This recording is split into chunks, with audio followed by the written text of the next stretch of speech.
Hello everybody, Mannix here. This was one of the newer, cooler looking knives that came out when I was first getting into knives. Early 2010s or so, I don't remember the exact date, but the Boker S2. Really, really cool looking blade. It's such a wide Santoku style blade. I called it there. Some may call this a Warncliffe.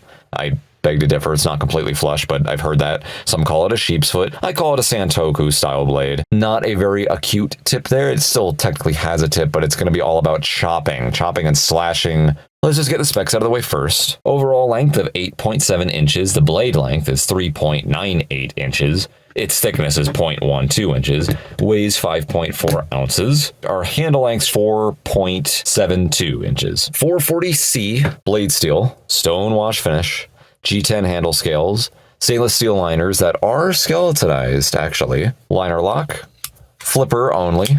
Pocket clip is not swappable to the left side. Big ol' wide stonewash pocket clip right there. It comes with a second pocket clip that you can use for tip down. You notice the design right here. I have this little spike coming out right here. It does absolutely nothing other than take up space on the handle scale. I think it's a really nice touch. It looks really good. But we have another pocket clip that comes with this knife if you get it new or in the box that does not really have that. It just looks slightly different, but it goes right here, tip down. A little bit less will be poking out of your pocket right there if you choose to carry it in that orientation. Otherwise, it's going to be kind of like that. So I really, really love this pocket clip. It carries so well. It's perfect tension. It's smooth. It's wide. It's good looking. Really love that pocket clip. Excellent. But some people will not like it because it's not loop over. This was one of those really cool, awesome, badass knives that came out for the time it came out. Early 2010s, I want to say. For the 2020s, well, let's look at the price here. These retail at, I think, $104.95, but you can get these for around the $70 range, $75. You might get lucky, find this for $60 somewhere. But unless you find this for $60 or lower, it's a little bit expensive. I still think it's worth it, even for $70, $75. But 440C, no ball bearing track, no loop over pocket clip. And in this day and age, we can do slightly better. If this was like $50, home run. Really cool knife.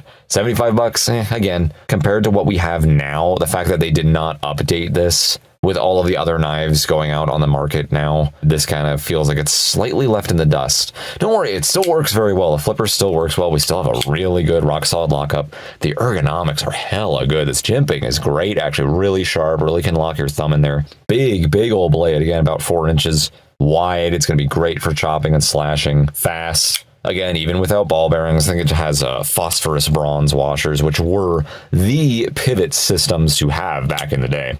It's still smooth enough, but again, sometimes you hiccup like that. You got to really give it a nice little wrist flick, really push that flipper in with purpose. If I don't move my wrist, it doesn't open, so I just got to boop, just give it a little bit of a wrist flick. Back in the day, that was not a big deal. In fact, slightly before this knife came out, the ball bearing T-tents in the liner locks or frame locks for flipper knives were not engineered or timed up quite as well as they are now, so you really had to give a lot of those older knives a big old wrist flick. But this is an example of a knife that did not have that issue. It's just not on ball bearings. Ball bearing washers, ball bearing tracks, so it's slightly more stiff compared to what we have out there today. Now, 440C, I actually don't mind. A lot of people laugh at it these days. It's very comparable to 8CR13 MOV, very comparable to AUS 8, like the typical suspects we see on most folding knives in the budget-friendly zone of price. I want to say under $80 or so. But there certainly are better options floating around out there now. I think it's fine. Has good edge retention, good corrosion and rust resistance. Doesn't take that long to sharpen. Gets very sharp. I don't have any issues with 440C, but yeah, there are better options out there, especially for this price point these days. However, I do forgive this knife for that because there's so much to like about it. I really love the ergonomics. It looks really cool. I like these abrupt geometrical corners and turns. I like all these cutouts we have in the G10 right here. Really lets you grab it out of your pocket a lot easier. It's like jimping on the G10, if you will. If you're going tip down, it won't do that, but most people are not going to do that.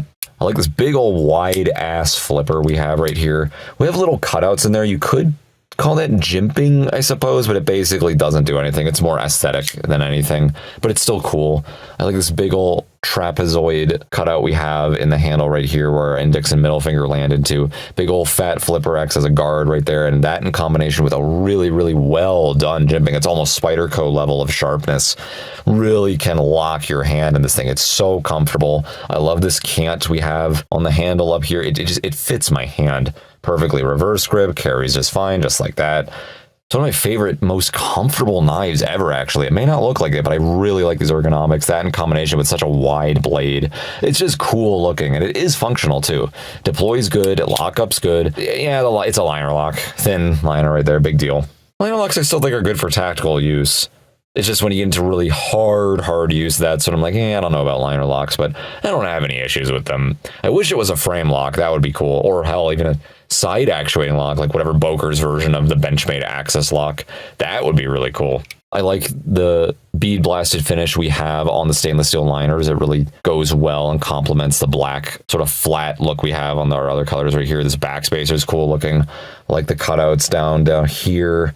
That lanyard holds pretty cool. I like how it's exposed from the G10. Kind of small, but whatever. I don't even use lanyards on folders, so no big deal for me. It is stylistic. It's very wide. It takes up a lot of space as far as its width is concerned. But then again, it's not that like thick or anything. Usually when a knife takes up space in my pocket, I'm more concerned about how thick it is. If it's thicker, it takes up more space and it physically obstructs your hand as you're reaching to get something else in your pocket. If it's wide, I don't see why that's really an issue unless you're trying to carry multiple things along your pocket. But regardless, it's a very wide knife. It's very stylistic. We are sacrificing some piercing and penetration power for chopping and slashing power. And I like the style of the skinny handle in comparison to the blade because it accentuates it more.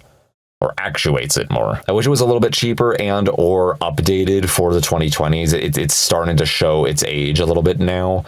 But if you like the way it looks, I just say pick it up, man. It's still a really cool knife. But if we look at competitive options we have on the market, right here I have two CRJBs that are in kind of a similar configuration. That's sort of Santoku, whatever you want to call it, style blade. This is closer to a cleaver. But again, similar. That skinny handle. Actuated blade. Same with the CJRB Caldera. Not quite as extreme as our Tigris right over there, but still very similar design. As you can see, that blade just kind of drops down there. We have that skinny handle that kind of hunchbacks over it. These both have AR RPM9 steel, which is basically just better than 440C, most will tell you. These are both on ball bearing tracks, so you don't have to worry about any wrist flick. They're all liner locks. And these guys got loop over clips. Everyone's favorite. They love those loop over clips. Nice thing about them is they'll protrude less in your pocket. And guess what? These guys are both around 50 to 55 bucks.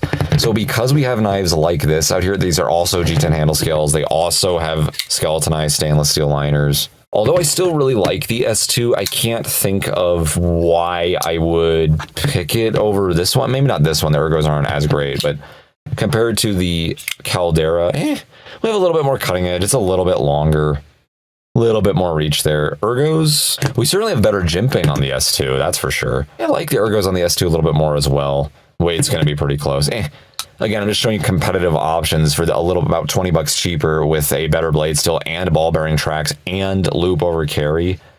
On the Caldera, it's swappable to the left side too, the pocket clip. I just can't see why you'd really pick the S2 over that one, but unless you really are really into this design specifically, these ergonomics specifically, and you want that extra bit of reach, you don't mind the 440C, you don't mind that the pocket clip's not loop over, I say go for it, dude. It's still one of my favorites. Absolutely love the Boker S2.